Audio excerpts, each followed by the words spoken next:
Greetings and salutations, everyone. My name is Andrew Kirchhoff, and welcome to my YouTube channel. Today, we're going to be conducting a live mock draft for a Superflex 12-team half PPR league. On today's episode, before we get into the live draft, we will be conducting a couple simulated drafts here on Fantasy Pros, giving you guys my perspective and, of course, the strategies that I employ in my Superflex drafts. Again, the Superflex league, in my opinion, is by far the most competitive in the fantasy football landscape, and there's a couple reasons for that. Again, in a typical league, you don't have to worry about the quarterback position. In fact, you can wait until the 9th or 10th round and still get a top 12 quarterback. But when you get into a league in which you can start two quarterbacks, where they can score 6 points per passing touchdown, their value increases immensely, and that value launches them into the first round. In fact, typically in the first 2 rounds of a Superflex draft, we should see at least 8 to 10 quarterbacks taken. And if in fact that is the case, you're going to have to address your quarterback position as well. And if in fact you wait and you go ahead and invest to try to grab value at other positions, sure, that's going to hurt you, but it's all about the balance. You know, typically throughout a regular draft where we're in a 12-team league half PPR and we don't have to worry about the quarterback position until like 6th, 7th, 8th round, or at least it's not even in our mind until then, we're just chilling. We're grabbing tight ends, wide receivers, and running backs, but mainly running backs and wide receivers. It's just 2 positions that we have to decide between. And we don't really have to stress about, if the draft goes down and comes back around, am I going to miss out on X, Y, or Z? When you play in a Superflex, potential risk per selection is even heightened that much more because you can miss out on the opportunity because a positional run can come and go before your next selection. And that's why I wanted to draft at the number 1 overall selection and at the number 12 selection to kind of give you guys my perspective, how you should be looking at the rest of your league and determining your decisions based on what you anticipate to happen. Again, you want to go ahead and predict the future. If in fact I know quarterbacks are going to come off the board, then I need to address that before in fact the quarterbacks come and go and I'm dealing with starting guys like Derek Carr as my second quarterback. But either way, before we begin today's video, I want to thank you guys for the incredible support. Again, if you have not subscribed yet already to this channel, make sure you go ahead and do so. We're making fantasy football content on the daily here all season long. Throughout the offseason, we'll be doing mock draft videos, sleepers, must drafts, rankings, tier lists, strength of schedule, all of the above to get you prepared for your 2021 leagues. And then throughout the regular season, of course, rankings throughout the week for free. Live streams on Sunday mornings before kickoff, the hidden gems, the waiver wire, pickups, all of the above. So make sure you subscribe to get yourself a big advantage against your league this upcoming season. Okay, so now that we've addressed that, let's go ahead and let's hop into a couple simulated drafts. Again, I really am someone that is full-fledged invested in drafting quarterbacks early, but at the number 1 overall selection, I'm not going to go ahead and do that. Though I would typically consider the opportunity there if Christian McCaffrey wasn't available. Let's say, for example, I selected at the 6th overall position. You don't have a McCaffrey on the board and or Dalvin Cook, Alvin Kamara, Derrick Henry. Then I'm going to go ahead and I'm going to address the quarterback need because then I can go ahead and come back in the second round, grab a Najee Harris, and I'll be just fine. But in this specific scenario, we'll go ahead and we'll take Christian McCaffrey because in my opinion, regardless of the scoring format, he is by far and away the most valuable fantasy prospect. And in my opinion, he's going to serve as my first quarterback because he's potentially averaging more fantasy points than a Patrick Mahomes on a weekly basis if he returns to form like he was in 2020 and or 2019. Now we get into the second round. The quarterback position has certainly been addressed. 4 coming off the board in the first round, 2 in the second round, which leaves me in a pretty good position. I want to go ahead and I want to address the quarterback position because I expect many of these other teams to go ahead and do so as well. So we'll take Justin Herbert here. There is a potential in which I could invest in Aaron Rodgers and or Ryan Tannehill and not have to address the quarterback position for the rest of this draft, but I don't want to go ahead and do that just yet. I think the running back and or wide receiver position is certainly going to come off the board relatively soon, and if I end up missing there, that could end up hurting me. I could also invest in the tight end position, and what we have to kind of keep in mind is that when you have 6 to 8 quarterbacks coming off the board in the first round, everybody's ADP drops a full round. So typically where you would be drafting Darren Waller in the beginning of the 3rd round, in fact, his main value is probably at the back end of the 3rd round. So we have to keep that in mind despite all that we've kind of gathered in terms of, this is when we should typically draft these players in a normal draft. all of that kind of goes out the window and to the side when we involve quarterbacks in the conversation. Now, as of this moment, of course, it's between Antonio Gibson and or Calvin Ridley. I could go either way here. So as of right now, we're going to go Calvin Ridley. I think I can get more value at the running back position once we go ahead and swoop back around here. We'll see exactly who's coming off the board. Of course, quarterbacks are being addressed, and I'm glad I went ahead and I drafted my first quarterback. Come back around, we have running backs that I'm definitely satisfied with and quarterbacks that we're potentially looking to invest in. If I don't go ahead and address the quarterback position once again here, I am fairly certain that the teams between 1.02 and 1.06 are going to grab the guys that I want. So as of right now, we'll go ahead. We'll take a Matthew Stafford, safer than a Jalen Hurts. Again, Jalen Hurts has a little bit of volatility, but he has the upside of rushing. That is certain. And all the rumors about Deshaun Watson potentially going there could end up being true and end up, kind of killing the draft. But where do we go from here? Do we address running back? Do we address the wide receiver position? Do we take a tight end? As of right now, I think the tight end position has already come and gone for my potential investment. So we'll go ahead. We'll take a running back here because if and when the draft comes back down, I don't really anticipate a running back to be there to my liking. And it's more likely going to be guys that I have to worry about every single week. Okay, so now that we get to the 6.12 spot, we have 2 quarterbacks, 2 running backs, and our stud wide receiver 1. There's always a potential that I go ahead and I draft TJ Hockenson right now because I anticipated them to come off the board, but instead, the wide majority of the wide receiver 2 position, guys that I honestly like, Chris Godwin, Adam Thielen, Cooper Kupp, Deontay Johnson, they just flew off the board right there, leaving the tight end position available to grab, but also leaving a running back like Mike Davis that I'm certainly interested in. But I've addressed both of my running back positions. I could go ahead and grab Mike Davis for the flex, but I believe it's far more valuable to have a stud tight end than a stud flex. That's why I'm going to go ahead. I'm going to take TJ Hockenson here, and then I'll go ahead and address my wide receiver 2 position. Between the available players, Chase Claypool, Jamar Chase, I think Jamar Chase, T. Higgins, one of them, if not both of them, have incredibly high upside this year. So we'll go ahead and grab that. Again, we grabbed TJ Hockenson before the tight ends started to come off the board, which was, of course, really did help in this specific scenario. I'm glad I invested there. Now, again, 2 wide receivers, 2 running backs, 2 quarterbacks, and a tight end. Our starting, locked up positions are pretty much set.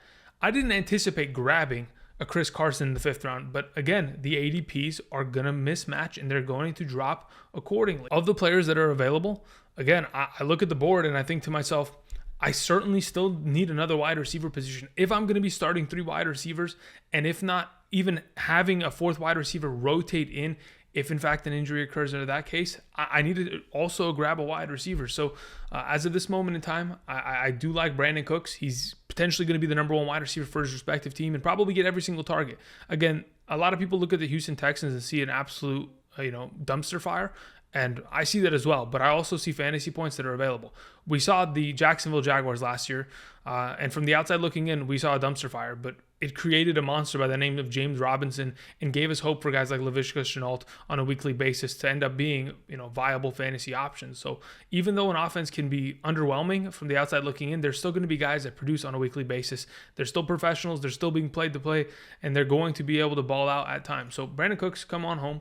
We'll take you there. And in terms of the running back position, I really still do believe that the Javonte Williams hype needs to just be reeled in a little bit. I think Melvin Gordon can certainly still fend him off. He's still got a lot of gas left in the tank and a lot of talent on his hands. Now that we get into the 10th round, the question is, do I address my 3rd quarterback? Again, there are not too many guys left in a 12-team league. You don't want to go ahead and end up having only 2 quarterbacks, because if that ends up being the case, unfortunately, you're going to have to deal with starting a running back, wide receiver, or a tight end in your super flex for 2 of those given weeks. I'm going to pick up Derek Carr here. Of course, if I knew the starter between Taysom Hill and Jameis Winston, I might go ahead and invest there. But Derek Carr has been, the mid-range quarterback too for the last couple seasons. He finishes at number 16, 13, 19. He's in that range. He's going up and down, but he improved last year for certain. And I think bringing in John Brown does help them. ultimately. But the last thing I wanted to do here before we go ahead and close out this specific mock draft, take another running back, continue to invest in a guy that could potentially win his job outright and be a huge part of the offense. Again, a lot of people going into the double-digit rounds are going to start taking their respective handcuffs and or PPR guys. I wanted to go ahead and potentially grab one of the last remaining almost starters that could end up being a value pick. Okay, so again, that is the selections that we've made.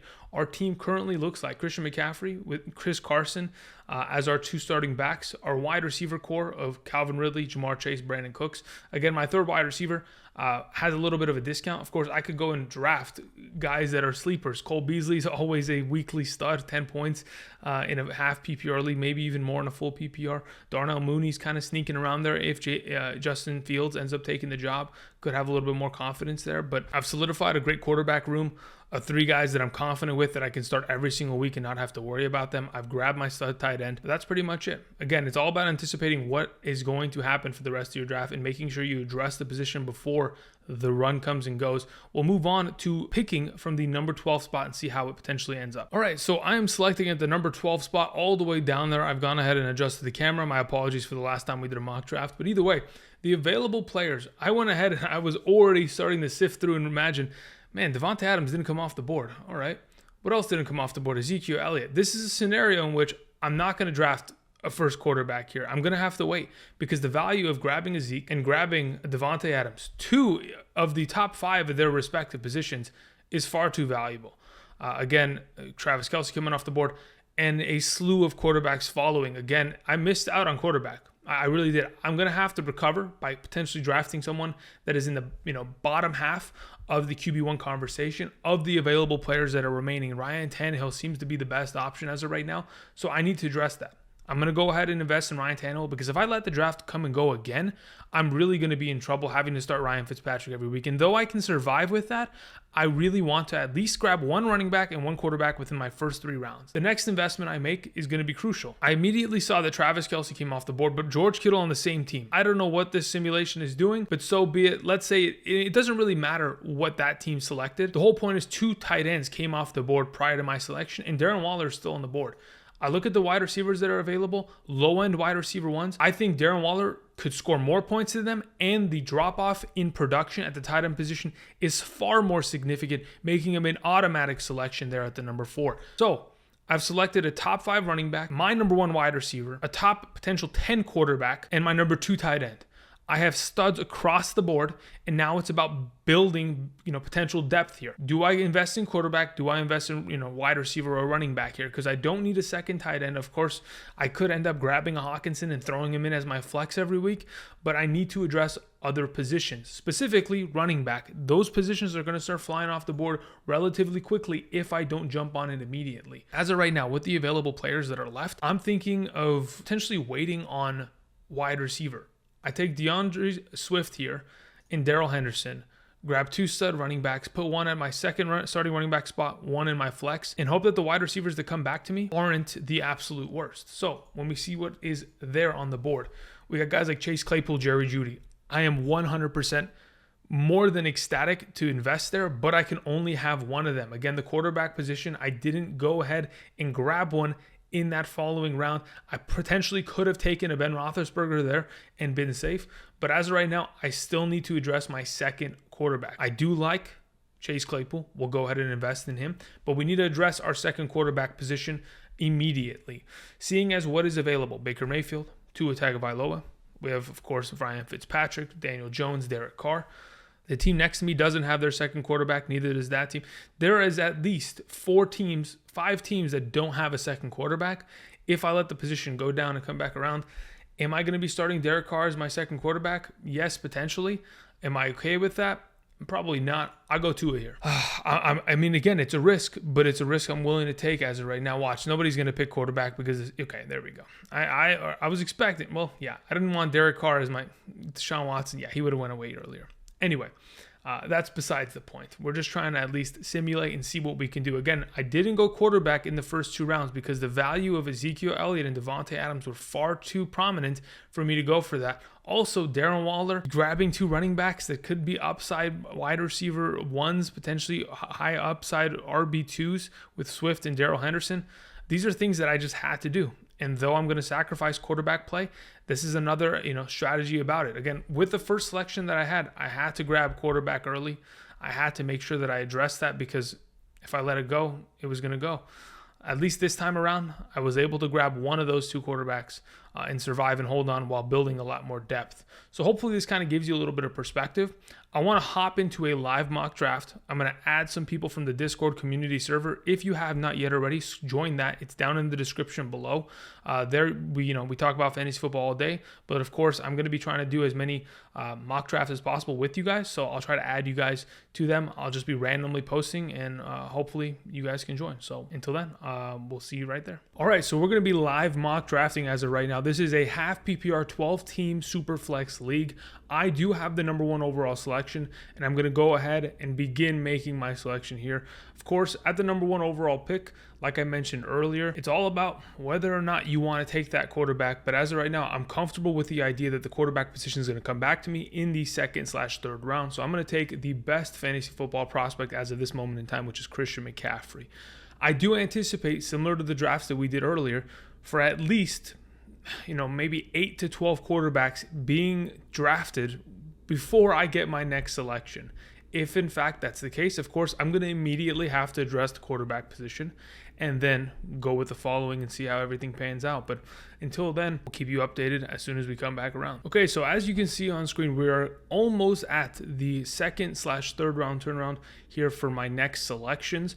As of thus far, 2 wide receivers have come off the board, and both of them in the 2nd round, which isn't a surprise. Again, the quarterback position needs to be addressed early, and a lot of people in this mock draft went ahead and did so. 6 quarterbacks already taken in the 1st, 1 in the 2nd round. Hopefully, the people ahead of me here don't end up investing in a 2nd quarterback, which will give me the opportunity to grab my quarterback, which in fact is going to happen here. So as we go ahead and pull up, the best available quarterback in my position is Russell Wilson. He's been a QB1 for his entire career. He's had 30 plus touchdowns in 4 out of the last 5 seasons. He's an absolute investment in my eyes. I'm just going ahead and I'm going to kill a little bit of this clock. I do have 41 more seconds. I want to anticipate what else is going to come off the board and what else is available for my next selection. Again, I want to go ahead and make the correct choice here. There are a lot of good prospects still available. We have Stephon Diggs, Calvin Ridley, good wide receivers on the board. But if in fact I do let the running back position get away from me, what am I going to be able to come back to? That's the biggest question mark. So either way, we're going to go ahead. We're going to invest in a guy like Russell Wilson first and foremost, because if I let this draft go down the block and come back around, there's probably a chance in which my starting quarterback, my number 1 quarterback, is going to be Kirk Cousins. And I don't want that to be the current situation as it stands. But outside of that, when I look at this draft, I think, you know what? The wide receiver position, though it is pretty valuable there with a Calvin Ridley or Stephon Diggs, I want to draft a running back, and I want to draft a running back that I can rely upon for the rest of the season. Between Joe Mixon and Antonio Gibson, as of right now, I'm going to go ahead and take Gibson and let the draft go in the other direction, obviously patiently waiting for my next selection. All right, so as the 4th round is concluding here, we've seen a wide variety of wide receivers come off the board, which was anticipated. Again, when we are in a super flex draft, every pick kind of goes down 1 round in terms of ADP based on the amount of selections of quarterbacks that take place within the first 2 rounds. And considering the fact that as of right now, only 8 quarterbacks have come off the board in the first 3.5 rounds, it's quite surprising. Either way, it does help me because once again, this draft comes back down the line, and hopefully a player like Ryan Tannehill will be available for me to pick up. Now, if in fact that is the case, I'm certainly going to invest in that because I want 2 of the top potential 12 quarterbacks going into the 2021 season. And then I can accompany that with, of course, my 2 top 12 running backs. And then I can address a wide receiver that has upside this upcoming season to solidify that position. Now, of course, if there were tight ends available on the board before my 2nd and 3rd round selections, I potentially would have addressed it there because I do love to draft tight ends early and often. Not often. After you grab the 1, you're pretty much done at that point. But I do like to grab them early in order to make sure I have a solidified role there. That's a 1-start position that I'm going to have for 16 weeks consistently. And the only time they're going to miss is their bye week. So that's always what I'm looking for. In terms of an update, again, Tom Brady coming off the board there, that is a pretty good value pick in the 4th round. We're looking for value picks here, and specifically at the quarterback position. Again, I don't want to have to worry about quarterback. I don't want my second quarterback in a super flex league to be somewhat of a liability for my team. I want to go ahead and have players that are going to consistently produce, and if not carry my team. When you play in a 6 point per passing touchdown format in a super flex league, the quarterback position oftentimes is the biggest difference maker between whether you lose or not. Everyone else is a support player, and sure, I do have Christian McCaffrey, and he is as, if not more valuable than quarterbacks on a weekly basis. I want to go ahead and get my 3rd one here. That's what we're going to do. Now, of course, I'm going to be drafting Ryan Tannehill, but before I do so, I want to look at what wide receivers are available, because I have to invest as of right now. The draft is going to go away from me, and there's going to be 24 selections between me and the next wide receiver and or running back that I select. Now, in terms of running back talent, there certainly is still talent here with Miles Sanders, but I certainly have to address the wide receiver position. I'm very confident with Julio Jones and his upside. I'm going to go ahead and look at the rest of this board. Again, guys like Deontay Johnson, Robert Woods, Cooper Kupp, guys that I'm very fond of, and like I talked about in yesterday's video, in terms of must-draft wide receivers. But ultimately, I do like Julio Jones in the 3rd round, and I'm going to go ahead and cop Ryan Tannehill in the 5th round, put them together, have it a little bit of a stack. I think they're going to be absolutely fantastic together as a 1-2 combo. Ryan Tannehill, since taking over the job with the Tennessee Titans, has been unbelievable. He has been only, I think, second to Lamar Jackson and Josh Allen in terms of total fantasy points at the quarterback position since then. It's been an unbelievable last couple seasons for Ryan Tannehill. I think the momentum is going to continue regardless of the offensive coordinator change. They're just getting more talent up front and through the air. It's just going to be an incredible combo. Until we get to our next selection, what do I anticipate? Of course, I anticipate the quarterback position to come off the board. Only 2 teams have selected 2 quarterbacks, and there are 4 or 5 teams left that don't even have one. This is always the concern. Sure, guy at the end of the draft over there, bless his soul, he ended up making 2 incredible value picks at the 1.11 and 2.2. You get Ezekiel Elliott and Tyreek Hill. That should never exist in any sort of standard league, but due to the fact that it is a super flex league, you are getting more incentive and more value for waiting on quarterback. But is your quarterback position, the guys that you fill, going to be able to make up for what in fact, difference a guy like my team has, where I have 2 studs? It's going to be a matter of Tyreek Hill and Ezekiel Elliott carrying his team, and certainly that can happen. But ultimately, I'm not too fond of waiting on quarterbacks and hoping that I can find a diamond in the rough, because oftentimes there aren't many. Unless I'm getting a guy like Jalen Hurts, who is not only formidable through the air, but is an incredible, here we go, runner on the ground. Again, I anticipated Jalen Hurts to come off the board, and he did, because again, he has so much potential fantasy value. You want to go ahead and select that in order to make sure that when the draft goes back down and comes back, again, there's 3 teams that hadn't even selected one quarterback. If you didn't invest there, he was going to potentially miss. Probably made a good decision there ultimately by investing in a quarterback. But either way, it's all about the waiting game now. I want to go ahead, once the draft comes back down to me, I want to look, of course, investing in running back and wide receiver. Tight end position is probably going to be selected, I think, within the next 7 to 8 picks. Maybe TJ Hawkinson and or Mark Andrews comes off the board. If in fact they don't, I don't mind accompanying a wide receiver with a tight end, considering I really don't need to address quarterback till maybe the 12th round, in which I'll get my 3rd. But even then, I can go ahead and just comfortably sit here and wait and invest in guys that are going to build my team, because I've already built the structure of it. Now I just need to go ahead and get some support players. And we'll go ahead and update you once we pull back around the draft. All right, as the draft comes back down and around, again, the quarterbacks that I anticipated coming off the board have eventually done so. Teams are stacking Matt Ryan and Kirk Cousins, and though that isn't, a formidable team, I still have my, hesitation with that kind of a build.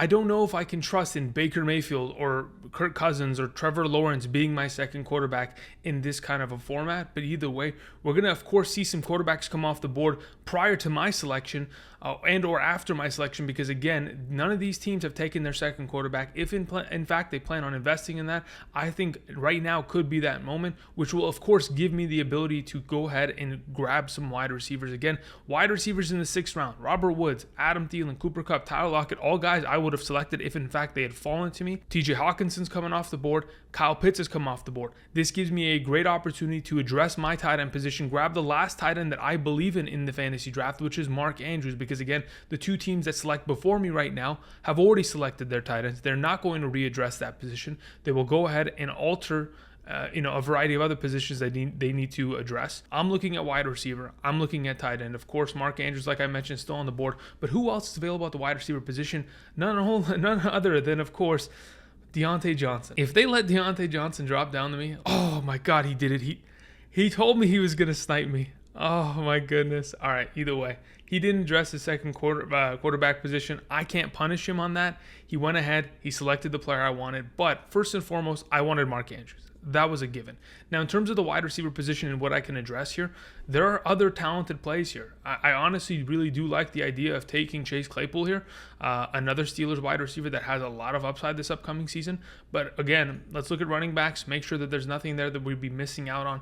Mike Davis is a great selection. I don't mind that at all. But again, I need to fill 3 wide receiver slots. And if I don't go ahead and do that right now with another great selection, I might be putting myself in a little bit more of a dire scenario later in this draft. If in fact I get into a scenario in which I'm starting Corey Davis from the Jets, I don't want to live in that current reality. So either way, we'll take Chase Claypool there, and I will let you guys know what we end up doing once the, of course, 8th round begins to come back into my direction.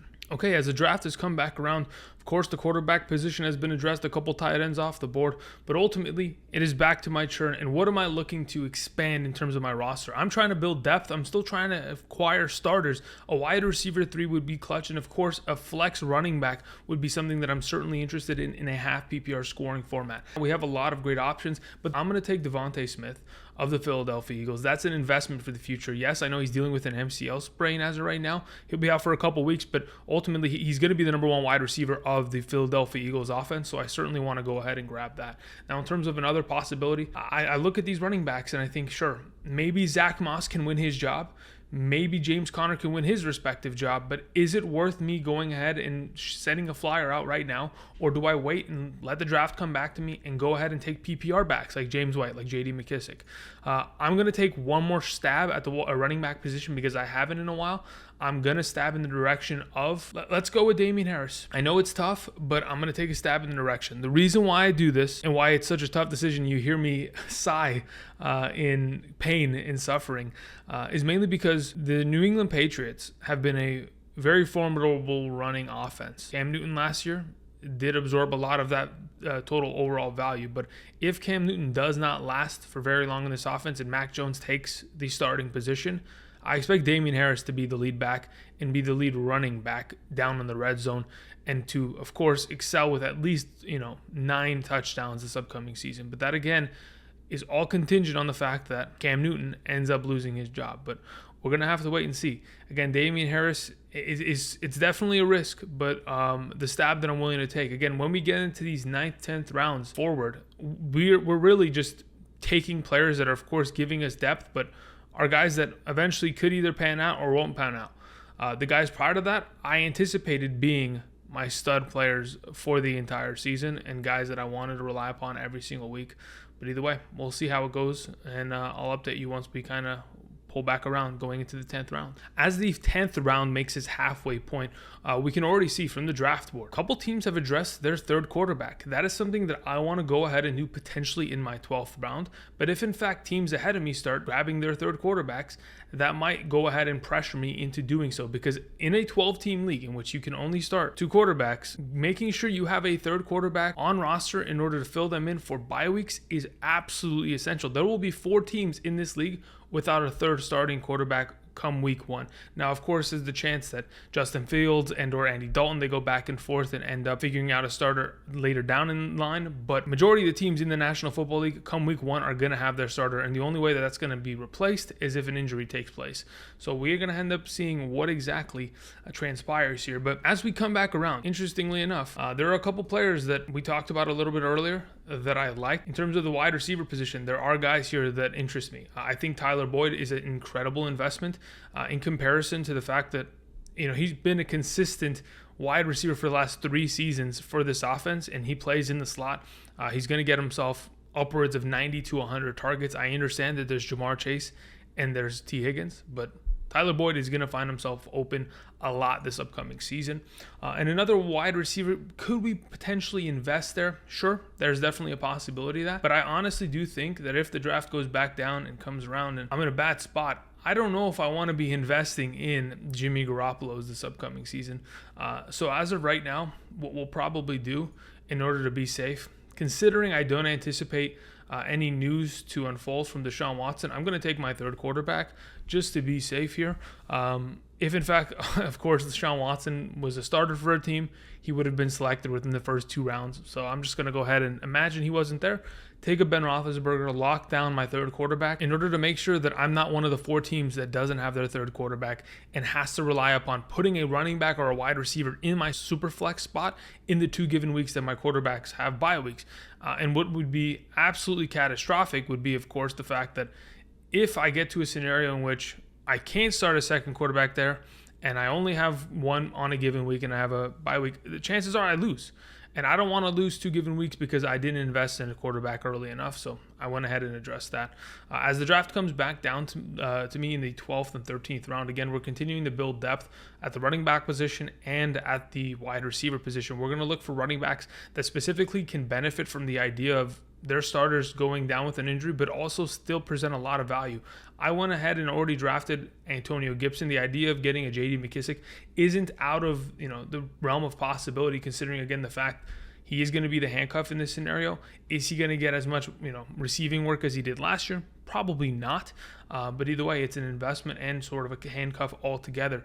The idea of getting Latavius Murray in an offense that probably is going to run the ball a lot more this upcoming season, considering the quarterback play and the wide receiver / tight end talent that doesn't really exist due to the injury of Michael Thomas. That is also another intriguing prospect who could end up being a flex option going forward. But again, we'll see how it kind of transpires. As the draft comes back down to me, we'll update you when it ends up happening. Another one of the things that I wanted to mention, again, when we get to the double-digit rounds, that's when teams are drafting their handcuffs. Again, Tony Pollard came off the board. Rashad Penny come off the board. Again, these are guys that could potentially contribute to their offenses, but not at a capacity of being a weekly flex position. That's not in the cards for these kind of players. They're not in offenses similar to like the Cleveland Browns where they can function and have a suitable second running back get themselves 10 fantasy points per week. Now, there's always a possibility the offense changes due to circumstance, but as of right now, I don't see that happening. So again, people are addressing their handcuffs. Again, over there at the 11th selection, he took Zeke number 1. He made sure to grab Pollard just in case something's to happen. That is a great investment overall. Now, as we scoop back around, the tight end position is being selected, quarterbacks being selected. I'm not interested in taking those because I've already addressed them and I've grabbed valuable players at said position. So I want to go ahead and I want to get running backs, and of course I want to get wide receivers. Of the available players at the wide receiver position, I have a lot of hope that potentially Henry Ruggs could end up doing something this upcoming year, but the presence of John Brown scares me. So instead, I do really like the idea of grabbing Marvin Jones. He has scored 9 touchdowns in 3 out of the last 4 seasons.